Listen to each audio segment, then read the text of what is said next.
ஸ்ரீராம ஜெயம். சில ஜாதகங்களை பார்க்கும்போது திருமணம் மிக தாமதமாகும் அப்படின்றத பார்த்த உடனே சொல்லிடலாம். சில டாக்டர்கள் பார்க்கும்போது இந்த பேஷண்ட் ரொம்ப கிரிட்டிக்கலா இருக்காங்க அப்படின்னு எப்படி சொல்றாங்களோ அதே மாதிரி சில ஜாதகங்களை பார்க்கும்போது திருமணம் தாமதமாகும் அல்லது திருமணமே நடைபெறுவதற்கான வாய்ப்புகள் மிக கம்மியான அமைப்புகள்ல இருக்கு அப்படின்றத ஒரு நல்ல ஜோசியர் பார்த்தோமே சொல்லிடுவார்.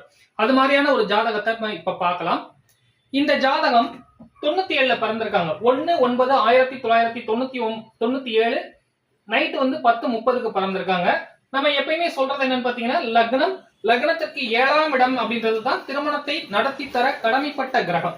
இந்த ஜாதகத்துல சுக்கிரன் 3 வித ரோலையுமே பிளே பண்றாரு. அதாவது அவர் தான் இந்த ஜாதகத்திற்கு திருமணத்தை நடத்தி தரணும். அவர் தான் ஒரு மனிதனுக்கு காதல், திருமணம், காமத்தை தர கடமைப்பட்ட கிரகம். அவர் தான் இந்த ஜாதகத்தை பொறுத்த வரைக்கும் குடும்பத்தையும் அமைத்து தர கடமைப்பட்ட கிரகம். அப்ப ஒரே ஆள் 3 ரோலை பிளே பண்ணக்கூடிய அமைப்புகள் இருக்காரு. அந்த அமைப்புகள்ல இந்த ஜாதகத்திற்கு கலத்திரத்தை நடத்தி தர கடமைப்பட்ட கிரகமாகிய சுக்கிரன் இந்த ஜாதகத்துல நேரடியான அமைப்புகள்ல நீசமான அமைப்புகளுக்கு போறாரு. அதே நேரத்துல சனியினுடைய நேரடி பார்வையை வாங்குறாரு. நீங்க கேட்கலாம், குருவும் சனியும் பரிவர்த்தனையான அமைப்புகள்ல இருக்கு, அப்ப குருவினுடைய பார்வை இன்டைரக்டா விழுகுமே அப்படின்ற மாதிரி கேட்கலாம். அதே நேரத்துல நேரடியான பார்வை அப்படின்றதுதான் முதல் அமைப்பு. அந்த அமைப்புகள்ல இந்த ஜாதகத்துல சுக்கிரன் என்ன இருக்குன்னு பாத்தீங்கன்னா சனியினுடைய நேரடி பார்வையை வாங்கி உட்கார்றது இந்த ஜாதகத்திற்கு கண்டிப்பாக மைனஸ் தான். ரெண்டாவது குழந்தை பிறந்தாத்தான் குடும்பம் அமையும் அப்படின்ற அமைப்புகள்ல இந்த ஜாதகத்துல 5ஆம் பாவகம் அப்படின்னு சொல்லக்கூடிய புத்திரஸ்தானத்துல யாரு போய் உட்கார்ந்துருக்கானா சூரியன், சந்திரன், ராகு, புதன். இங்க 5ஆம் பாவகம் அமாவாசை அமைப்புகளுக்கு போறது மட்டும் இல்லாம ராகுவோட சேர்ந்து கிரகண அமைப்புகளையும் அடைகிறதுனால திருமணம் சார்ந்த அமைப்புகள்ல குறை இருக்கிறது மட்டும் இல்லாம புத்திர பாக்கிய அமைப்புகள்லையும் பிரச்சனைகள் இருக்கு.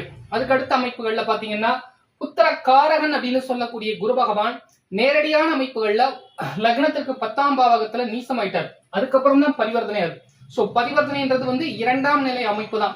அப்ப இந்த ஜாதகத்துல நேரடியான அமைப்புகள்ல குரு பகவான் நீசமானதுனால புத்திர காரகனும் கெட்டு போயிட்டான், புத்திர பாவகமும் கெட்டு போகுது, புத்திர ஸ்தானாதிபதியும் வீக்கான அமைப்புகள்ல இருக்கிறதுனால இந்த ஜாதகத்துல திருமணம் சார்ந்த அமைப்புகள்ல இருக்கக்கூடிய குழந்தை பாக்கிய அமைப்புகளும் குடும்ப அமைப்புகளும், ஏன்னா குடும்பத்தை அமைத்து தர கடமைப்பட்ட கிரகமாகிய சுக்கிரன் இந்த ஜாதகத்துல ரொம்பவே வீக்கா இருக்காரு.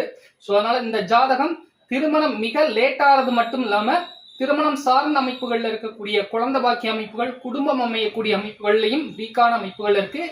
சில நிலைகள்ல இந்த ஜாதகத்திற்கு திருமணமே கேள்விக்குறியான அமைப்புகள்லையும் இருக்கு அப்படின்றத நீங்க தெரிஞ்சுக்கங்க. இந்த பதிவு உங்களுக்கு பிடிச்சிருந்துச்சுன்னா லைக் பண்ணுங்க, கமெண்ட் பண்ணுங்க, ஷேர் பண்ணுங்க. நன்றி.